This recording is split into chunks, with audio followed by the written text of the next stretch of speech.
एका नवीन ब्लॉगमध्ये तुमचं मनापासून स्वागत करते. तर आता झालेली आहे माझी इव्हिनिंगच्या कामाला सुरुवात. मी धुणं वाळू घातलं होतं वरती टेरेसवर, ते आणलेले आता त्याच्या घड्यावर घालून ठेवते. त्याचबरोबर उशीचे खोळ वगैरे धुतले होते, पडदा वगैरे धुतलेला ते पण आता लावून घेते. तर इथे इशचा खेळ चालला होता. मी चिमटे काढून आणले होते कपड्याचे, तिने असे स्टार केलं होतं त्याचं, आणि ते खेळल्यानंतर तिने केळ खात बसली होती माझ्या इथं कडेला, आणि तिथे चाललं होतं गप्पा मारायचं. तोपर्यंत मी हे आवरून घेतलं सगळं, आणि त्यानंतर माझ्याकडे घालून झाल्यानंतर कपड्याच्या ती इथं भांडी पण खेळायला लागले. लगेच सारखं खेळ बदलत राहतं. सगळं हॉलमधलं आवरल्यानंतर मी आता आलेली किचनमध्ये चहा ठेवण्यासाठी. तर आता मी चहा बनवते माझ्यासाठी आणि इशूसाठी. ते तर काय ड्युटीला गेलेले आहेत आणि बाळ पण झोपलेले. तर चला तर मग ती चहा बनवून घेते. तर तुम्ही पण या सगळेजण चहा घ्यायला. आता चहा घेते मी आणि इशू. म्हटलं चहा उकळते तोपर्यंत गप्पा माराव्यात. आधी घेत नव्हते चहा मी, आणि आता आहे ना थंडी जशी चालू झाली तशी इकडे आल्यापासून तर जास्तच चहा घेते. म्हणजे सकाळ संध्याकाळ 2च टाइम घेते, पण घेते चहा. आधी म्हणजे एक टाइम पण घेत नव्हते मी चहा, डायरेक्ट नाश्ता करायचे. चला मग मस्तपैकी चहा पण होते माझा. चहा वगैरे घेतला त्यानंतर मी दूध तापायला ठेवलं होतं. इकडे दूध तापून झाले, आणि हे ना 2 पॅकेट आणले होते दुधाचे बाहेरून. तर ह्याच्यामध्ये व्हिनेगर टाकले मी आणि दूध फोडले पनीर करण्यासाठी. आल्यापासून काही दूध लावलंच नव्हतं कुठलं, म्हणजे कुणाकडून घेत नव्हतं, पॅकेटच आणत होतो. तर आजपासून नवीन दूध चालू केले. गाईचं घेतलं इथं आज पहिल्यांदा. तर आजपासून येईल. मग हे एक्स्ट्राचं झालं होतं दूध, म्हणून पनीर करून घ्यावं म्हणलं. उद्या भाजी तर होईल त्याची, नाहीतर मग दुसरं काहीतरी करता येईल. आणि इकडे ना त्यांच्या नाश्त्यासाठी मी तयारी करून ठेवलेली वाटाणे, लसूण आणि हिरवी मिरची, कोथिंबीर. आता हे सगळं भाजून मी मिक्सरमधून काढणार आहे. उद्या सकाळी त्यांना आहे ना डबा देण्यासाठी. सकाळी 4 वाजता डबा द्यावा लागते. मग आता त्याचं प्रिपरेशन करून ठेवणार आहे मी, म्हणजे सकाळी लवकर करता येईल मला. आणि संध्याकाळच्या जेवणासाठी आहे ना मी टोमॅटोची चटणी करणार. तसे 2 टोमॅटो घेतलेत, कांदा घेतलाय, लसूण घेतलाय. आता हे चिरून घेते आणि लसूण सोलून घेते. कांदा आणि टोमॅटो कट करून झाले माझं. आता चटणी करून घेते टोमॅटोची. रेसिपी काय शेअर करत नाही, आता बाळ झोपलंय तोपर्यंत मला करून घ्यायचं सगळं. टोमॅटोची चटणी करायच्या आधी म्हटलं ते वाटाणे आणि हिरवी मिरची, लसूण, अद्रक होतं ते आधी भाजून घ्यावं.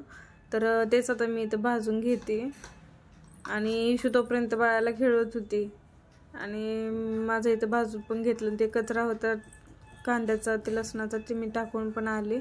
आणि आली आता इशू इकडच्या साईडला आहे, तीच मध्ये मध्ये तिथं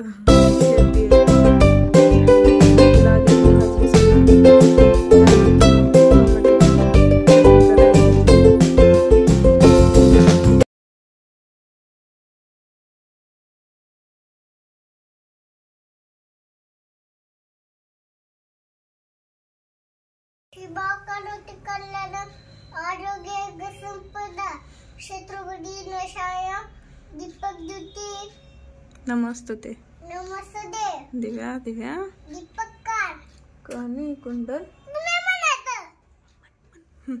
कानी कुंडल मोतीहार दिव्याला पाहून नमस्कार. दिवा लावला, दिवापाशी उजेड पडला, तुळशीपाशी माझा नमस्कार जनदेवांच्या चरणापाशी. ते वाटाणे ते भाजून घेतल्यानंतर दिवाबत्ती करून घेतली, आणि इशू इथं श्लोक म्हणत होती. ती झाल्यानंतर मी इकडं आले. नंतर टोमॅटोची चटणी करायला घेतलेली आहे मी. आधी तेल टाकलं, त्यामध्ये जिरी मोहरी टाकली, आणि नंतर कांदा टाकलेला आहे इथं भाजायला. आणि इशू एकदमच ओरडली. म्हणलं काय झालं, हर्षी एकटाच खेळत होता तिकडं. मी नंतर त्याला बघायला गेले मध्येच, आणि त्याला मग नीट ठेवलं हातरुणावर. तो हातरुणाच्या खाली आला होता. आणि नंतर इकडं मी टोमॅटोची चटणी करायला घेतलेली. इशू पण असते, पण ती मी स्वयंपाक करत असली की माझ्याकडेच येते. मग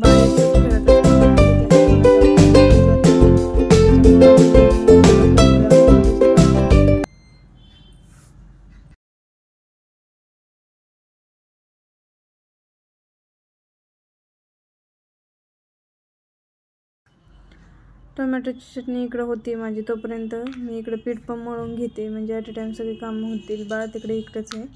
पीठ मळून घेतलं मी आणि तिकडे चटणी पण होती.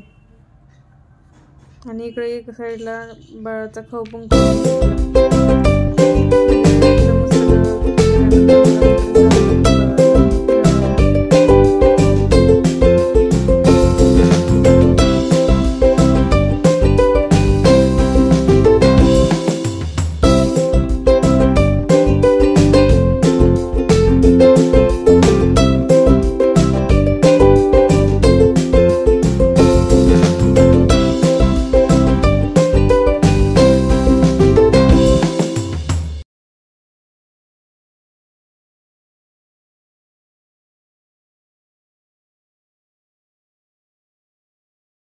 तर अशा प्रकारे झालेली माझी इथं बाळाचा खाऊ पण आणि टोमॅटोची चटणी पण करून झालेली आहे.